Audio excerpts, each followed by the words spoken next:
Great. So I know we're still early, but Maddie, it sounds like we're all on. So that's good. At least the presenters are on, and we're loud and clear. So that's good. Right.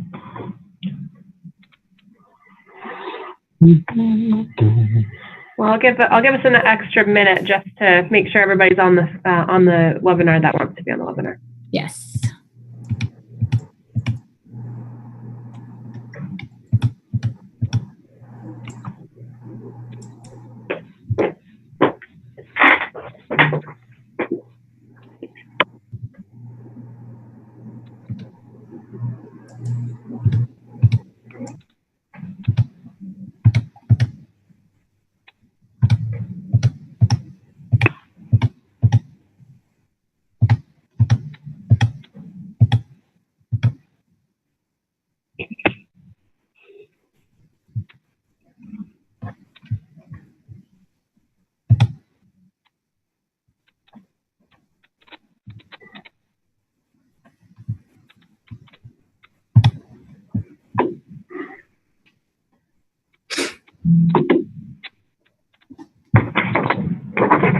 All right, well, we can go ahead and get started. Welcome, everybody. My name is Madeline Russell. I am the project manager for Statewide Healthcare Innovation Plan, or better known as the SHIP. It is my pleasure to welcome you to the Idaho Telehealth Learning Collaborative session number 3. Today's topic is on telebehavioral health, and we'll highlight Chas-Latah Community Health. Just a few housekeeping items before we get started. I would like to ask everyone to self-mute to avoid any unnecessary background noises. During the webinar, if there are questions, please feel free to add those to the chat box or unmute yourself. This webinar is being recorded and will be uploaded to the Idaho Department of Health and Welfare's YouTube channel and linked to the SHIP website. Just so that everybody knows where that is, if you go to ship.idaho.gov, and then there's the work group tab at the top, and then if you click on the telehealth one, it's about halfway down the page. So right now we do have session 1 and 2 uploaded, and session 3 is coming soon. So at this time, I would like to pass the webinar over to Mary Kate with Health Management Associates. Great. Thank you, Maddie, for the intro and for hosting our session today. And thanks again to all of you for joining us for the 3rd webinar in the Telehealth Pilot Program Learning Collaborative Webinar Series. So this one, as Maddie mentioned, is a 2-part series. Actually, this is part 1 for the Telebehavioral Health webinar series. We're going to have a part 2 actually in September. So be on the lookout for that if you haven't already heard about it, September 11th. But this webinar today focuses we have a few special guests. First, we'll hear from Dr. Mark Avery, who will present some telebehavioral health basics and then research to support telebehavioral health service delivery. And then we're going to have a team from Chas Health to discuss their telehealth initiatives, including a telebehavioral health program. And I'm just going to ask that everyone please don't be shy. Please use the chat function to send any questions as you have them. We'll also try to stop for questions throughout the webinar, but I'm going to keep an eye on the chat box to see if anyone's asking questions as well. So now I'm honored and excited to introduce my colleague, Dr. Mark Avery. I'm going to give you a little background. So Dr. Avery is a principal consultant at Health Management Associates, which is HMA, and a clinical professor of psychiatry at the University of Washington. He's a national leader in the development of a person-centered integrated psychiatric care for high needs and safety net patients. From 2012 until 2018, Dr. Avery developed and directed the UW, the University of Washington Psychiatric Consultation and Telepsychiatry, so that's the PCAT program at the University of Washington, with a focus on several innovative technology-based psychiatric services, including integrated care and telepsychiatry. Prior to joining the University of Washington, Dr. Avery was Chief Medical Officer for over 15 years at a large community health medical center in the Seattle area. Dr. Avery has provided leadership and administrative oversight on a number of large-scale programs, including Washington State's Mental Health Integration Program, MHIP, serving over 50,000 patients since it started in 2008, the University of Washington's Behavioral Health Integration Program, which now serves 18 primary care clinics in King County, the California Coordinated Care Collaborative, which serves 13 counties in California. No, I like going through all this, Dr. Avery, so thanks. 2 counties. Okay. And the Behavioral Health Integrated Complex Care Collaborative. And that serves 15 medical service organizations in 2 large counties. So now we're fortunate to have Dr. Avery as a consultant at HMA, and his prevailing interests are in the area of behavioral health integration, population health, whole person-centered care, and measurement-based care. Dr. Avery completed his psychiatric training at the University of California before receiving appointment as adjunct assistant professor there for 3 years. While there, he developed and oversaw an outpatient medical psychiatric consultation program that's still in operation today. So we're really excited to have you here today, Dr. Avery, and please go ahead. The floor is yours. Why, thank you, Mary Kate. That was a lovely introduction, and I'm sort of blushing and not used to such a detailed introduction, but thank you so much. This is Mark Avery speaking, and I'm delighted to be here to talk a bit about the types of telebehavioral health solutions that are being implemented out there, or at least investigated. And I'm going to talk a little bit about these various options, followed by a brief mention of the evidence that supports them. And I hope to make that sound more interesting than that sounds. And I'll do that before handing the mic off to Marcus, David, and Chelsea. Okay, so let's get started. So when most people think of telebehavioral health care, the first image that comes to mind is a one-to-one real-time teleconference between a patient and a behavioral health provider using something like Skype or Zoom or something like that. And of course, in fact, most of today's talk is actually going to be about that kind of service. But before we sort of narrow down to that, I'd like you all to consider, if you're considering setting up a telebehavioral health program in your clinic, what might work, what might not work. First, I'd like you to consider, what are some of the options that are available that are being tried out there. And so it's more than just those sort of Skype connections. The topic of telebehavioral health actually includes a whole bunch of other things. And the first on my list here is just plain old telephone interventions. That is a telephone call without video. It's kind of funny that it's taken till now for us to really start collecting that data, but it turns out that telephone interventions can be very effective, especially when they're mixed in with in-person or live telebehavioral health interventions. It really begs the question, why haven't we been doing that all along? So that's one model of telebehavioral health. The other is use of email messaging and other non-real-time text-based communications. A lot of programs and clinics are pretty routinely using this sort of communication.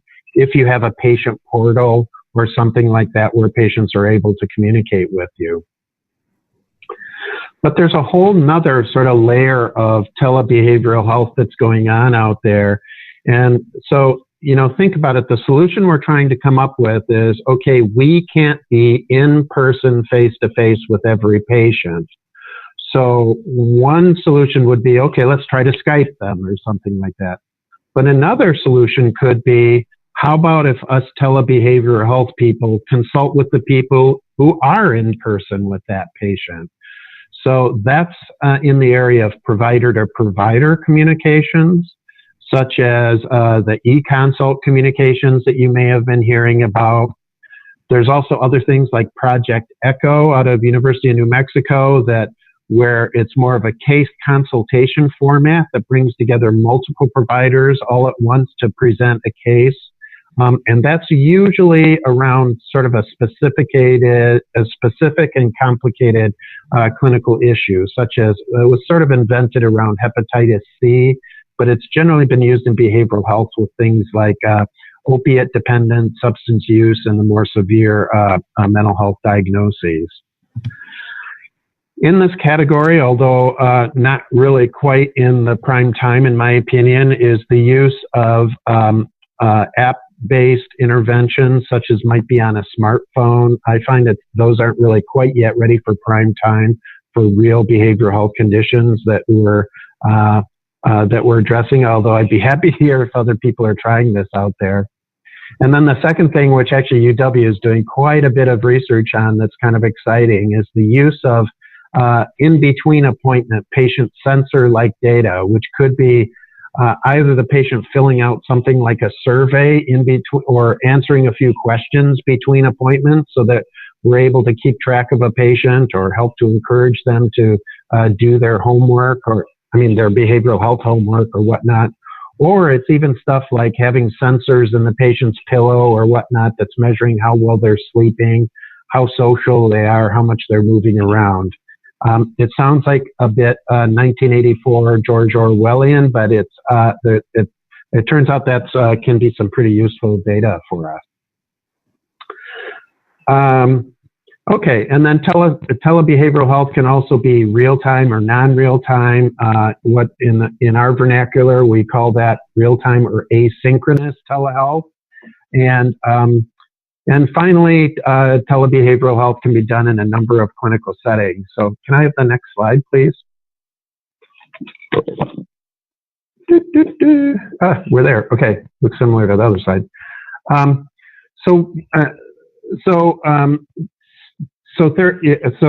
In addition to telebehavioral health can be done in different settings, and by setting I'm talking about where the patient is. So it could be done with the patient in a clinic, could be done with the patient in their home.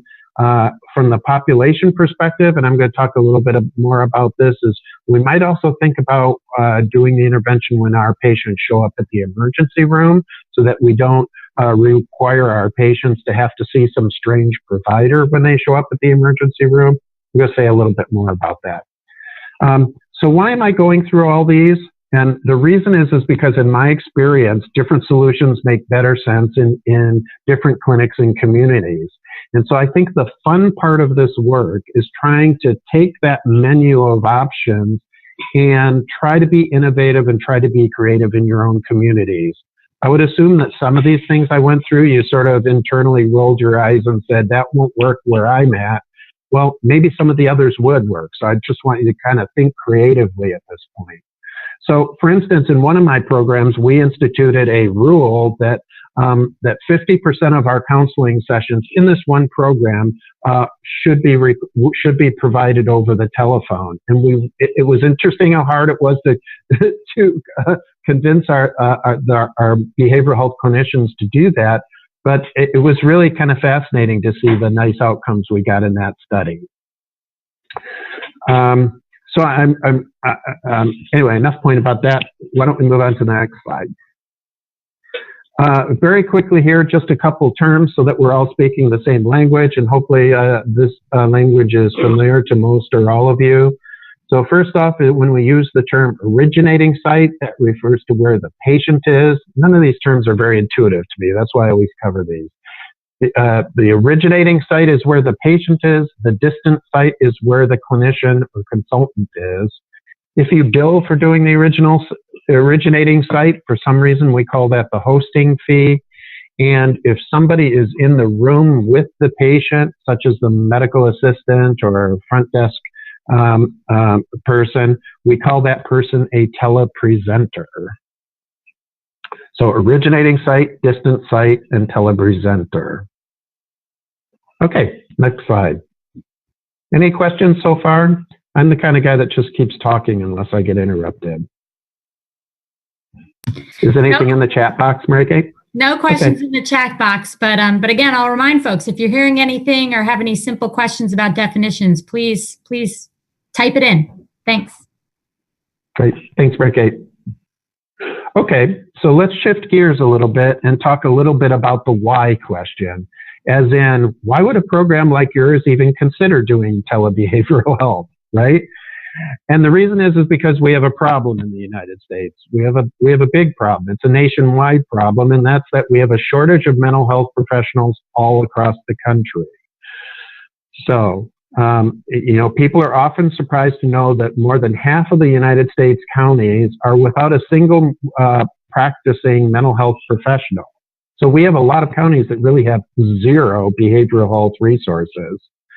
And one of the big reasons for that is because us behavioral health professionals tend to live in large urban areas and especially live and work around academic centers. And I'm as much to blame as anybody. So in that same study that collected this data, they reported that 96% of the U.S. counties report a shortage of behavioral health practitioners. So what does that translate out to? Before I get to the research, I do want to say that, much of the early sort of rollouts of telebehavioral health and telepsychiatry was around the idea of, there's a lot of psychiatrists over there. We're going to tap that resource and provide telebehavioral health to this behavioral health shortage area over here. Well, it turns out that's a limited solution because the truth is there are very few places in America where there's a surplus of behavioral health clinicians. So it's not just a matter of redistributing us using telebehavioral health. We also have to think about how can we work smarter? How are we going to do our work differently? So the next bullet point, how does this play out? So when we look at patients with depression, for example, a very specific diagnosis, at least relatively specific for us behavioral health people, we find that only about 25% of people with depression who are diagnosed with depression actually get any sort of care from a behavioral health specialist. And that's a counselor, psychiatrist, psychotherapist, really any of us. And then another 25% of people get some sort of care through their primary care provider. And as you might guess, that's almost always an antidepressant medication. Of course, the grand majority of antidepressants prescribed in America are prescribed by primary care providers. But when you look at the actual service package that any one of those patients get, it's generally inadequate. The average psychotherapy session for a person in America who gets diagnosed with depression, I didn't quite word that right, but the average number of sessions is 2. Most people drop out of treatment at around their second session. So as a result, obviously, most patients fail to improve in America when they're diagnosed with depression. So enter telebehavioral health in that green circle on this slide. And I'm going to start talking a little bit about what the research has shown. And I'm just going to summarize the research. There's been a number of systematic reviews on this stuff, and there are references available if you want that. But most of the first 10 or 15 years of telebehavioral health research, mostly since the late 90s and the first decade of this century, were around measuring equivalence of telebehavioral health versus live behavioral health services. And to no surprise to most of us nowadays, I suppose, was almost all of that, the question was, is it better, is it worse, is it about the same? And the answer is generally it's about the same. It's roughly equivalent.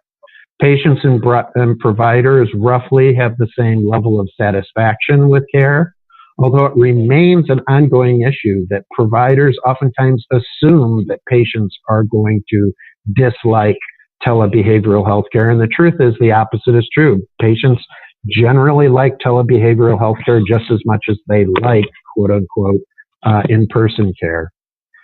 But the other measures of diagnostic reliability and as well as medication and psychotherapy outcomes are generally equivalent across telebehavioral health interventions. Again, next slide, please. So what about other outcome measures with telebehavioral health? And I guess it would be of no surprise that telebehavioral health interventions have a lower cancellation rate and a lower no-show rate. And the main reason for that is because the wait time to get a telebehavioral health appointment is generally shorter than it takes to get a in-person appointment. And what we know in all medical appointments, and especially behavioral health appointments, is that the longer you make a patient wait for a service, the greater likelihood they're going to cancel or no-show. And I would say that the data has generally been spotty, as it's important to know, on whether telebehavioral health actually decrease costs. It's important when you're designing your program that you design it in an efficient way. It's like anything in life. You can overspend and you can end up making it less efficient. The last piece here about research is I think a lot of the exciting research that's going on lately is in these new and novel models of telebehavioral health implementation. And so again, want folks to think, put on their creative hat here as you hear some of these examples. These are, so the first example is the telepsychiatric-based collaborative care project, a very large study done in Arkansas by Dr. Courtney, where in this model of care, patients who were receiving primary care in rural settings all across Arkansas worked with a behavioral health care coordinator who provided his or her service over telehealth technology. Generally, that person was working out of his or her car, driving around, doing some services in person, but most of them using his or her laptop. And then in addition, there was a consulting psychiatrist, also remote over telepsychiatric connection, who was consulting directly to the care coordinator and the primary care doctor, but the psychiatrist didn't actually see the patient alive. And that study was pretty remarkable in that it showed dramatic improvements in depression outcomes as compared to usual care. The other two studies that I include here are just to sort of, get you to think a little bit creatively. The second example is Nara Simmons' now well-known study of hospital emergency room consultation, where clinic providers provided behavioral health consultation to emergency rooms. And so in an example of a rural healthcare clinic, the way you might think about this is it's a bit of a population approach, as you would think about of our entire group of patients that we're responsible for. Can we be sure that we're the people that we touch, that, talk to the patient when and if they need to go to the emergency room, especially for a behavioral health intervention? And as you can see there, that study by Dr. Nara Simmons did, it was out in one of the Carolinas. I can't remember if it was North or South Carolina, but it showed dramatic improvement in follow-up with behavioral health care after they went to the emergency room. And if they were admitted, they definitely had decreased admission rate and decreased hospital stays if they were admitted. And then the final example I want to give you here is the asynchronous study done by Dr. Yellowly is out in Australia, of all places. And he did his work in an ultra-rural clinic situation in southern Australia. And this is an even further stretch of how to use telebehavioral health services. And then in this instance, what the behavioral health person, in this case a psychiatrist, didn't actually talk to the patient live at all. But what would happen is the patient would show up at the clinic, and whoever did see the patient, whether it was the MA or a social worker or the primary care doctor, they would videotape their intervention with the patient, digitally record it, and then Dr. Yellowlees would review those tapes once a month and write recommendations for both patient management and medication back to the primary care team. Obviously, that's not as good a quality as seeing the patient in person or even seeing the patient real-time live over telebehavioral health. But it actually, his study was just a feasibility study, but what he's passed on to us is that, it's definitely been showing some positive outcomes. So to summarize all of this researchy sort of stuff is that telebehavioral health is generally equivalent. It does not sufficiently increase capacity and reach, and the best solutions require a combination of new technologies and system redesign. Next slide, please. Before I start wrapping up on my little portion here is I do want to, oftentimes people, when they're thinking about setting up a telebehavioral health, they have fears about, oh yeah, well, if patients just have, minor worries and minor emotions, telebehavioral health care is appropriate. But if they really have a behavioral health issue, that makes me anxious to think I'm going to be seeing them over Skype or whatnot. And the answer to that question is actually the research doesn't bear that out. And what the research more or less indicates is that all kinds of patients can be seen over telebehavioral health services. It's not about the technology, it's about the environment that the patient is in, wherever you're talking to them. So if they're in a primary care clinic, obviously you could manage patients that are a little bit more acute setting than if you're doing interventions at home. And, just extend that rule that it's about the environment where the patient is. It's not about the technology. Okay, next slide, please. I just want to mention that there are a couple examples of programs that I've been associated with that I want to throw out here as examples for me before I hand the mic over to Marcus and others to talk about other examples. So I'm running a little bit low on time, so I'm going to be kind of quick here. The first example is a community hospital emergency room consultation program that we ran at UW, very similar to the Narasimhan study that I told you about, where we were responsible for a certain number of patients. We had our primary care panel, and whenever our patients went into this emergency room, they would contact our program, and that worked really well. We had similar results that Narasimhan had. The second project that we're currently underway here at UW really stretches the concept of what is telebehavioral health. So in this instance, we're taking our entire panel at UW, our entire panel of primary care patients, and we're running centralized reports, and we're especially flagging patients with high depression PHQ-9 scores. That's a depression measuring tool. And measuring, when was their most recent primary care visit, and have they been in at certain frequencies. And so these reports would spit out high-risk patients to us that my centralized team then would take a look at these reports. And if they were at the top of our list, we'd do chart reviews on them. And then we'd reach out to the clinic and say, hey, Dr. X or Dr. Y, you have a couple patients here that we're concerned about. Is it would you be able to reach out to the patient and suggest that we do a telebehavioral health visit with them? So I wanted to include this example as an example of a population-based model of care in which we've incorporated telebehavioral health into that. Okay, I covered a lot, I think, in a very short period of time, and I'm sorry I talked fast and threw a lot at you. I think my next slide is just a thank you slide. And back to you, Mary Kate, or on to Marcus? Sure. Well, I can do a little, if you go next slide, please. But thank you, Dr. Avery. I know you're going to stick around and you're going to help with the discussion with Chaz Health, but I wanted to do a little introduction. Next, just like in June's webinar, we're going to hear from one of the Idaho SHIP telehealth program grantees.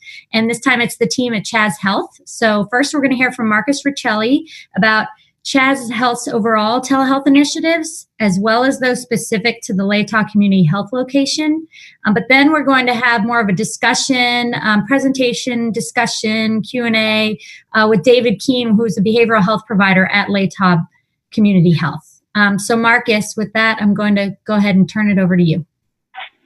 Thanks, Mary Kate, and thanks, Dr. Avery, for your presentation. We're excited to be involved in this today and give you a little perspective from Chaz Health. I think one of the things that we want to leave everybody with today is that, it seems a little bit overwhelming to start, but we did a small start and we're very pleased about how it has really catalyzed where we're headed. So next slide, please. Before we get into it, we just want to tell you a little bit about who Chaz is. That's our mission.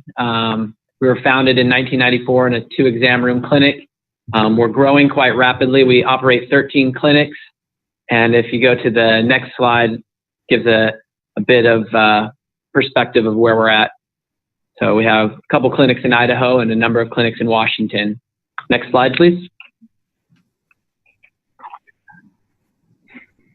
This gives a bit of an outlook of who we serve and our growth. We've grown quite a bit in the last several years, from 56,000 patients to over 73,000 patients. Gives a little bit of our outlook on who we serve, on the ages and their insurance status, our top services utilized, and top diagnoses. One thing that we do highlight is we do serve a number of homeless patients. That's something that we focus on, particularly in our urban area and our Spokane Center. And over 94% of our patients were low income, or which we consider at or below 200% of the federal poverty level. Next slide, please. This just gives a snapshot of some of the encounters. We had over 58,000 dental visits, nearly 170,000 medical visits, and integrated services visits of over 25,000. Next slide, please. I'm just we'll go right through. We basically, just to show that we serve an aging population at Chaz Health. Next slide. Now we're going to kind of get into the telehealth piece. This is one of my favorite little illustrations, and I picked it up at the American Telemedicine Association conference this year. It's like the 1800s, but without the horse. We're bringing healthcare back to patient homes, and we really do feel that telehealth is a bit of a new frontier. Certainly is for us at Chaz. And we had to answer the question, why are we doing telehealth at Chaz? And we feel that it aligns with our mission. It allows us to do it, to meet several of our board initiatives, which is to do things in an innovative way, to embrace technology. Particularly, one of our calls is to meet patients where they're at. It was important to our board that we weren't saying to patients, you have to do telehealth, but to provide a new access point for those where it made sense, particularly with our population, as many of you know, with the SQHC population, a lot of barriers, whether it be travel, etc. Telehealth provides an innovative way where we can really reach people where they're at. And why don't we go to our next slide? So we did a number of pilots, particularly focused in Idaho with the SHIP grant at our Latah site. And these were some of the goals that we set out, though, Chaz-wide. They were short-term goals for these small starts, understanding that there was the potential doing a number of small starts that we would potentially fail forward in a number of areas. But we've been pleased with the success. Our 4 short-term goals were to get providers and patients more comfortable with telehealth, to gain experience with multiple telehealth care delivery models, to navigate reimbursement, and to find opportunities to leverage telehealth as a rural niche. I think we experienced tremendous success on 3 of these points, and one of them some moderate success. I think one of the big ones was just an interesting way of navigating reimbursement. That was working with our finance team to see, there's been a lot of initiatives in Idaho and legislation passed. There's been policy passed in Washington State around reimbursement, and we were able to navigate that with some discussion, and it wasn't as simple as we thought. I think we have a lot of room for improvement. There's a lot of opportunity to leverage telehealth as a rural niche. One of the things we did experience, so one of the learnings we experienced along the way was, it's great if somebody wants to sign up for telehealth, you got to make sure that they either have some sort of, if they're doing it from home, that their connectivity is there, or they have data access if that's the case. And so we stumbled through some of that, which I think was great learning. Next slide, please. We broke down to 4 types of telehealth that we have deemed appropriate for Chaz, and we piloted each type. Video visits is where our focus has been and is a large piece of where we're headed. We think there's a lot of low-hanging fruit, but we are doing a number of things, and things that Dr. Avery touched upon as far as different models. One particular is e-consults. That is not provider to patient. That's actually provider to specialist type consults. We're piloting that on a number of specialties. We're also looking to expand, particularly with one of our local hospitals, on cardiology. Our portal and how we, it's really interesting, when you talk about telehealth, a lot of folks from the beginning wouldn't consider phone, and I'm really glad Dr. Avery brought that up. But absolutely, we are embracing that culture as that is a part of telehealth and how we're scheduling, etc. Mobile health, we're looking at different apps, and we've tested a number of things. We worked with Washington State University around a diabetes pilot to look at apps and how we're using mobile health. So we tried to get a little bit of a piece of each of these types of telehealth. Next slide, please. And this is the result of our LATOP pilot. And again, I think it's really indicative of how telehealth moves forward. It's like a snowball. When our board encouraged us to move forward with telehealth, it was go do it. But we realized there was to kind of move from dipping our toe into it to really moving forward at a faster speed, that we had to go through this process of testing a lot of things out. So the SHIP grant was extremely helpful, particularly because it really kept us disciplined about some metrics we were trying to hit per provider, per each kind of area that we headed. So we had David Keene, which you'll hear from shortly, who really moved forward with the behavioral health. We have Heather Blazier, who was doing work as a dietitian, and then Katie Gaynor as a pharmacy. And we tried to see how each would work. And they started small, and we're pleased. I think this week we're hitting our 100th encounter just within our LATOC group, which we're very proud of and excited about. Next slide. This is just a bit, we were trying to figure out how do we engage patients in this, in telehealth. So we worked on some marketing materials. I think key to some of our moving forward, though, was our patient services coordinator working with folks. We deployed technology like Chiron, which a number of folks are using to, it's basically a HIPAA-protected form of Skype, and to get folks to download the app on their phones, on their laptops. But these are some of the things we were looking to engage. We also tried some unique ways of having provider letters go out to their patient panels to say, hey, we're offering something new. Next slide. And then after this, hopefully the link will come through. We did do some digital marketing and some digital marketing to kind of show how we were doing some outreach through social media and through our current connections. And we did put some money behind it to test that out.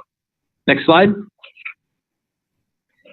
I'm not going to read all this, but this is just, I think, a good example of our dietitian and working with a patient and how this particular individual felt that it was working with the people she's working with. So our patients looking to make nutrition and lifestyle changes are already facing many barriers towards making those changes that can benefit their overall health and wellness. Access to care shouldn't be one of those barriers, which is why it's been exciting to offer telehealth as an option to my patients.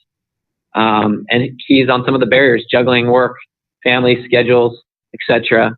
So we'll leave that there for folks to read later, but we're just really pleased with the response we get from patients. And I should say, we do have our QI coach on the line as well, Chelsea, but our patient satisfaction surveys were coming back. Our goal was to hit 4s of 5s or better, and they were all hitting it till the very end. Our last quarter, we dipped down a little bit, and that was largely because we had some technical difficulties with the platform and with connectivity. But other than that, we were hitting that 4 and 4+ mark with our patient satisfaction surveys. Next slide. So what is it in store for Chaz? I'm going to let David Keene talk a little bit. We are going all in on behavioral health. We're looking at a number of other small starts, but we're planning to get some of our champion providers, the folks who are most excited, by the end of the year to have had upwards of 20 visits. That's our goal. For those folks who are a little bit more slower to come around, we're wanting them to hit a couple visits by the end of the year. And then moving forward in 2019, that for all of our behavioral health providers, our CDPs and our dietitians will use video visits as appropriate. And with that, I'll turn it over to David Keene. I think we have a few questions that are prompted, and he's been a real star, a true champion of telehealth, and it shows in the engagement levels. And excited to turn over to David. Hi, Thank you. David. David, this is Mary Kate. If you don't mind, we're doing really well on time. There's a couple of questions in the chat box. If you don't mind, I'm just going to bring those up for a second, and then we'll turn it back over to you. Is that all right? Can everyone hear? Okay. So first, I think we'll start with the last one. There was a question about how can you bill for non-video telehealth visits, especially with Medicaid. I think that's directed to both Marcus and to Dr. Avery. And from what I understand, just to give my insight, I don't think you can bill necessarily for those visits, but I guess my understanding from your presentation was that you're including it as part of your overall strategy for patient engagement and for patient population health improvement. But maybe, are you able to bill for the phone, the non-video telehealth visits? Oh, the non-video. I can't answer that. I have to talk to our finance folks. Interestingly enough, from our board push was to go do telehealth, and initially we were trying to navigate reimbursement where possible, but if it was ever if reimbursement was a barrier, they were like, go forward. So I'd have to talk with I can follow up by talking with our finance department to see if we were able to navigate or we were billing for phoning.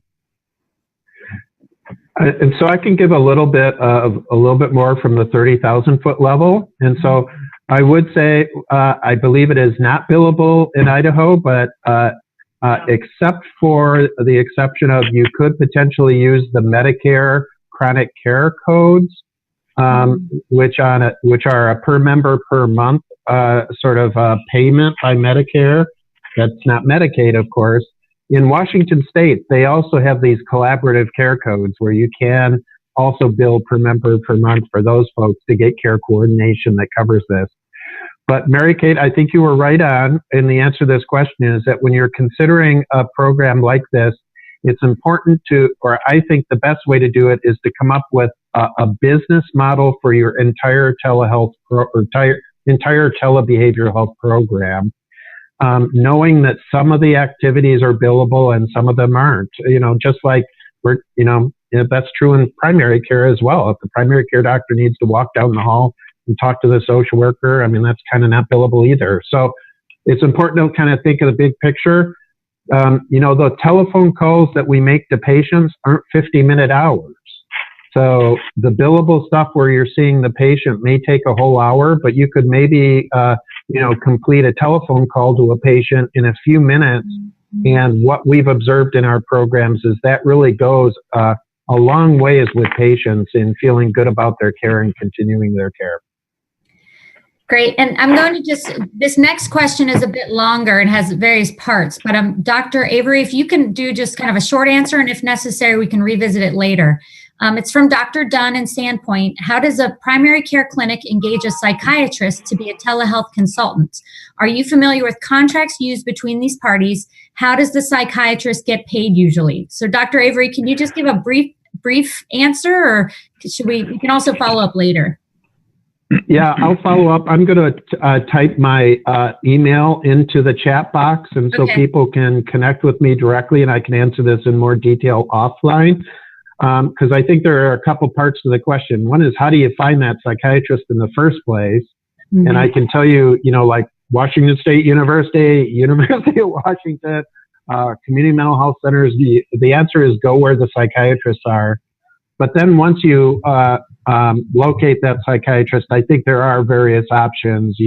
How you pay for that person and who bills for the service and all that sort of stuff. And that's probably too detailed for today. Okay, thanks. So Dr. Dunn, we'll be back in touch. And it sounds like there might be a technological issue, but I'm hearing everything okay. Maybe, I guess I'll type in the answer.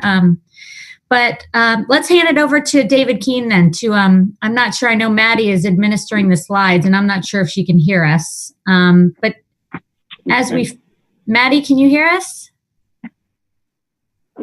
I'm thinking not, but let's keep going and I'll try to work it out. But David Keene, we want to hear about the telebehavioral health program at Chaz. So right.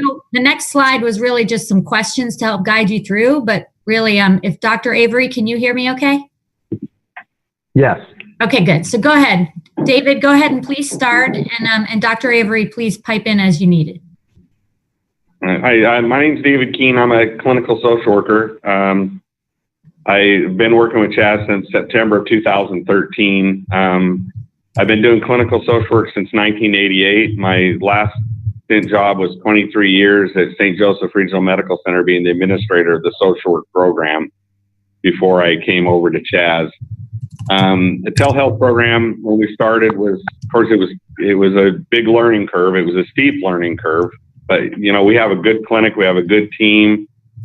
People rallied around to help do it. I think one thing to the success with our program was just prior to this, we did a QI project where we increased the access. We were able to increase the access to care for behavioral health by doing some schedule changes. And we've lowered our no-show rate considerably, and it's above the national average. And the reason for that is we're starting to do handoff where we go into with the doctor to meet our clients that need behavioral health, and we're able to talk to them about telehealth as an option as well. And by doing that, clients are able to schedule within 3 to 5 days usually. That's kind of not the standard, but a lot of times they can get in quicker, and that also lowers our no-show rate and gives them access. I've been kind of pushing technology for years. Like the Hospital Association, the social work group, we did presentations trying to encourage technology. In 1998, I dabbled in doing e-therapy, where it was texting back and forth with clients for counseling sessions before, of course, there was any more standards that were set up. The standards have come in as we go. With my telehealth clients that I see, my treatment is usually, for depression and anxiety is usually the clients that I see the most of. And I do the impact problem-solving therapy that's developed out of University of Washington Hospital. Problem solving and activation, and incorporating making sure they're compliant with their medications if they are. The app that we use is Mood Tools online, where a client can keep track of their PHQ. And then also, I'll do rational emotive therapy, CBT, for trauma, or however it goes like that. And like I say, it's a big learning curve. I'm still trying to I try to develop the standards and catch myself up as I go, but it's been really successful. I believe when clients are in their home, they're anchored in a safe environment. If it is a safe environment, they feel better. They feel, I think they feel more in control of making changes in their life, which is really what the key of therapy is. It's not me doing the magic, but them coming up themselves with what they need to do to change. And I've seen a lot of success. One of my favorite stories is a gentleman way up north in Idaho that has to drive to the end of his driveway so he can get cell service. Having struggled with weight, depression, anxiety, and anger issues, and he has a high A1C. So Heather and I have been teaming with him. When it's time for him to come up, he'll drive to the end of the driveway with his pet dog, and the two of them will counsel with me, and then Heather will get him, and we've been able to straighten up. As Heather does magic, of course, with her dietitian, but we get him taken care of and get him stabilized, and it's been a pretty good program. All in all, I'm just really impressed, and I like what we do. There, people will contact me through tablets, or their phone or their computer. I also have another client with dealing with addiction issues and depression that is a logger. So we make the appointment. When we sign on, he has to tell me where he is, because he could be anywhere. He's up in the woods, out in the middle of nowhere, and we're able to connect with them, which we wouldn't be able to do without this. And this is, of course, what we're trying to do is get to all our clients that need care and increase that 25% if we can. And I would be willing to reach out to anybody else that's out there, that's behavioral health, that wants to reach out after to talk about what they're doing, if they have any ideas as they're starting up, or if they have experience to kind of help. We can all guide each other on how we can improve this care. Any questions? That was really great, David. I wonder, what about the one question, have you wrestled at all with the idea of what patients might be appropriate or not for the model of care that you've developed? I think the one that's not appropriate are clients that don't want to leave their house.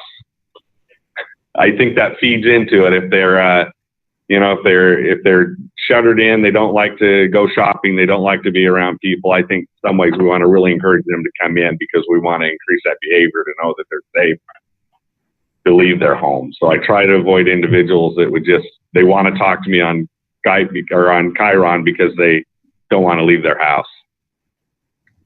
And that's usually the stronger post-traumatic stress patients or, possible agoraphobia.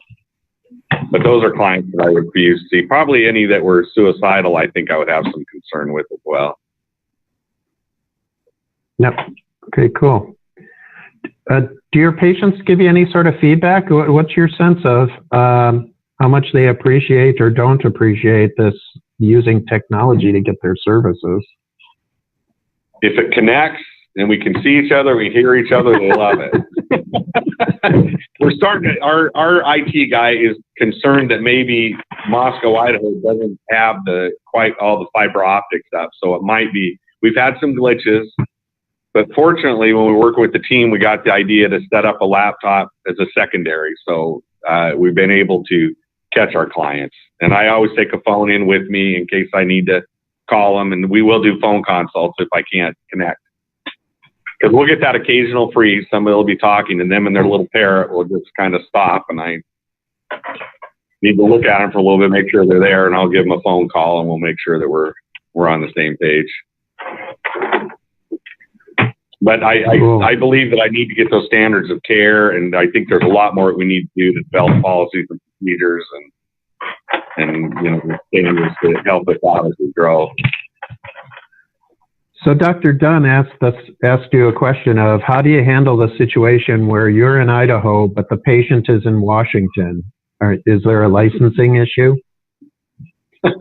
Yeah, there is. I've been trying to get licensed for a long time. They gave me a license right away, and then turned out it was the wrong license. So I'm working on getting the other license, and it was rejected because I typed it. So I've handwritten it. Now I have to do fingerprints. So I guess that's really just something I should talk to my therapist about. But but I am licensed in Washington. You do have to be licensed in the state where, of course, the client is. So the three of us that do behavioral health in Idaho are in the process of licensing in Washington. So can you, this is Mary Kate, hi. Can you just elaborate, how long does it usually take to get licensed, assuming that everything goes well? It should take about 45 days. Okay. That's why I was surprised. My license took a week. Everybody else on the other college are struggling, but then it turned out it's because, of course, it was the wrong one. But it usually takes about 6 weeks. Okay. And we have one more question in the chat box, and I think it's more general overall, so it might be something that Marcus wants to address. But where do you go to find HIPAA-compliant video platforms? So that could be a little bit about how did you choose Chiron? And I know that quite a few in Idaho are using Chiron. But Marcus, can you talk a little bit more about why you chose Chiron? Yeah, we did what we think is due diligence on looking at platforms. One, we were looking at those that were going to integrate with our EMR, which Chiron does. We use Athena. So that was important to us. We also looked at barriers to entry, and Chiron, when we had discussions with them for initially kind of starting up, the barrier to entry was on a trial basis was like $100 a provider a month, something around that. And so that was important. And just we've had a lot of discussions internally with our ID department who wants to know what's the next thing we're doing with telehealth and should we come with this grand solution. But for what we're doing right now, basically, Chiron is a HIPAA protected Skype, and it really hit the mark for the basics. We've had some issues we'd love to improve, and as we get more users, hopefully Chiron will respond to those needs. So it's interesting to hear other folks are on. For instance, for the SHIP grant, we wanted them to just, right now they pop a patient survey at the end, but it's all on the technology. We wanted them to pop our survey right at the end. Instead, we had to call folks, and they really didn't bend on that. So there's some things that I think we could work on, but that was kind of the route we went to: a low barrier to entry, integration with our EMR, and hitting kind of the minimal things that we needed to get off the ground. And we think there'll be discussions for broader solutions potentially in the future, but we didn't want that to slow us down. And just to follow up a little bit more, so how did you even know what Chiron was? Was it like a Google search? Did you hear from other people, or how did it even get on your radar? No, we did some trailblazing at Chad's where we just we were looking around and trying to do an environmental analysis of what other people were using, but for what we wanted, there wasn't a good answer. So we did do just internet searches, talked with lots of vendors, and landed on Chiron as getting us off the ground. Maybe a little bit lucky, actually, because for what they do, it's been a low barrier to entry, and we've had high success. There are some issues that we run into occasionally with the technology, and we're always trying to figure that out. Is that on our end? Is that our bandwidth? Is it on the patient's end with their connectivity, or is it something that's going on with Chiron? Great, thank you. I guess I would say, just to add, Mary Kate, is that I wouldn't get initially super caught up on picking the solution for 5 years from now, because technology is changing so quickly that I think just getting online and getting on board with something simple to start with video visits was really important for us.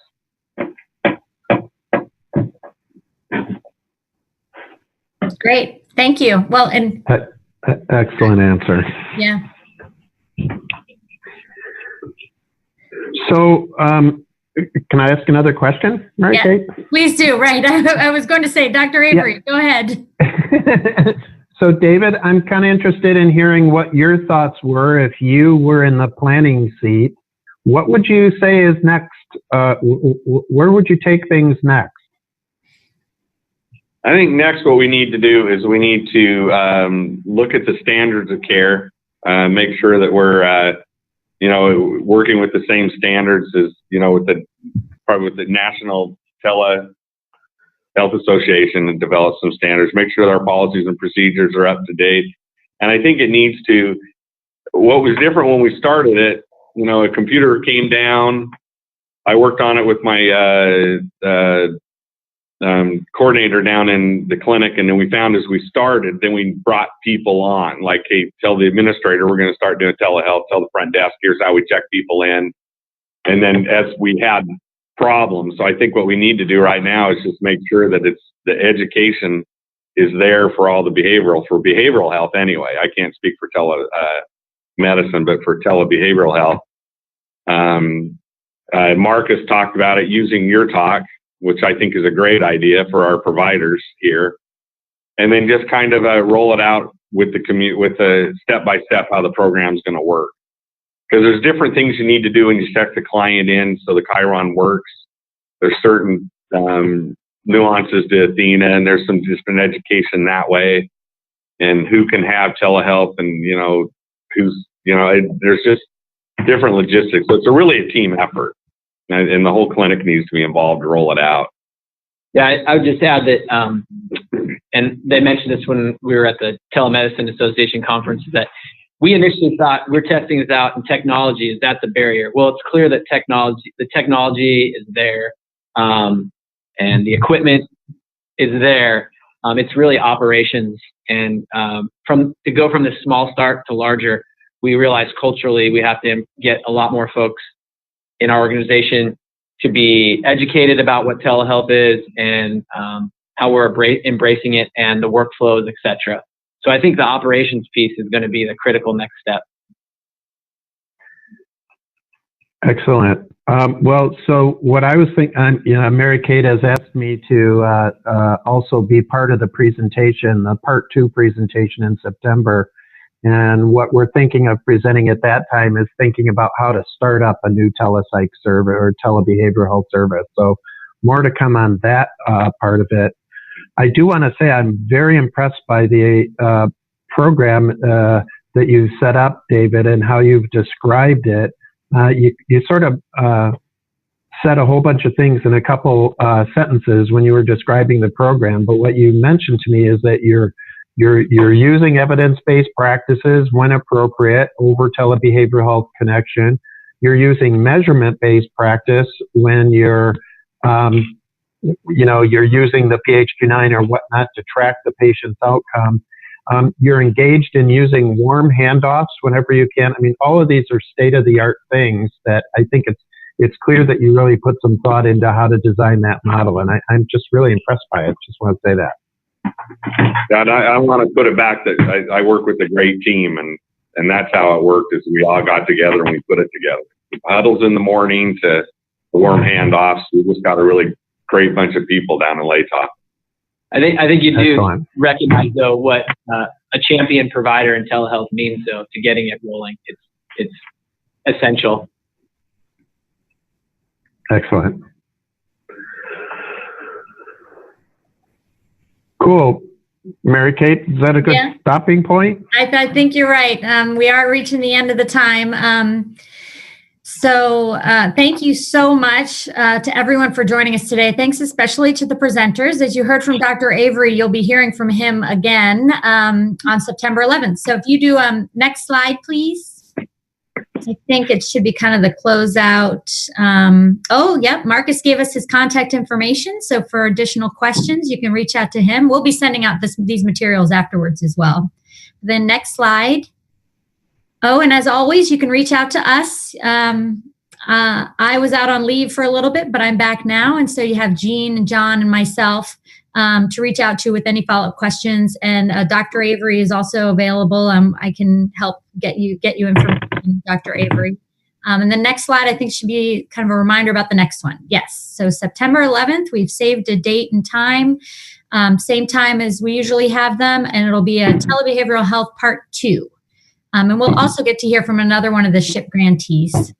So I think that's it for today. We've hit the hour, and thanks again to Maddie. I think we're ready to close out. All right. Thanks, everyone. Thank you.